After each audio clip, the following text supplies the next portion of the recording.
Revenons maintenant à la catastrophe ferroviaire de Denfert qui, je vous le rappelle, a fait 3 morts et 32 blessés. Quelques jours après l'accident, on ne connaît toujours pas les causes exactes qui ont conduit au déraillement des 2 premières voitures du train. Pour en parler, nous recevons aujourd'hui Robert Robichet, expert ferroviaire.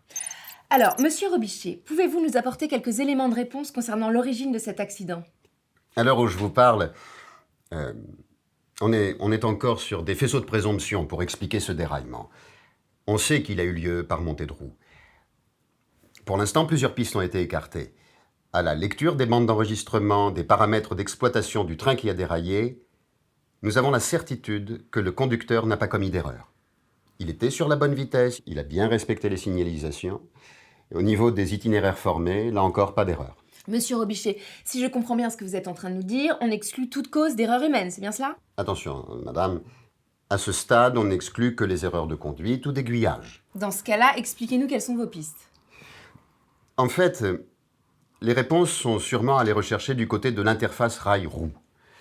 Soit une défaillance au niveau de l'infrastructure, pouvant être due à un défaut de l'appareil de voie ou du tracé de voie, soit une défaillance possible du matériel roulant, qui pourrait être liée à une géométrie non conforme de la roue ou de son profil. Rien non plus n'exclut une combinaison des deux. J'imagine de toute façon que l'enquête en cours nous en dira plus. Effectivement. On en saura plus de toute façon ces prochains jours avec les résultats des investigations menées par la commission d'enquête. Jusque-là, la RATP a toujours été vue comme une entreprise née sous une bonne étoile. Peu d'accidents ferroviaires. Et quasiment, surtout, jamais mortels. Qu'est-ce que ça nous montre ? 1, que les risques sont toujours présents. 2, que la sécurité ferroviaire exige une rigueur, certes, au quotidien, mais aussi sur le long terme. Monsieur Robichet, je vous remercie d'avoir répondu à nos questions. Nous restons en alerte et nous reviendrons vers vous dès que des avancées notables de l'enquête en cours seront communiquées. Comme vous avez pu le constater au cours de cette interview, un déraillement peut intervenir pour de nombreuses raisons. Faut surtout pas croire que l'accident de Denfert n'existera jamais.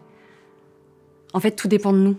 Si nous restons impliqués, concentrés sur nos activités et les répercussions qu'elles ont sur la sécurité ferroviaire, alors oui, on continuera d'éviter la catastrophe.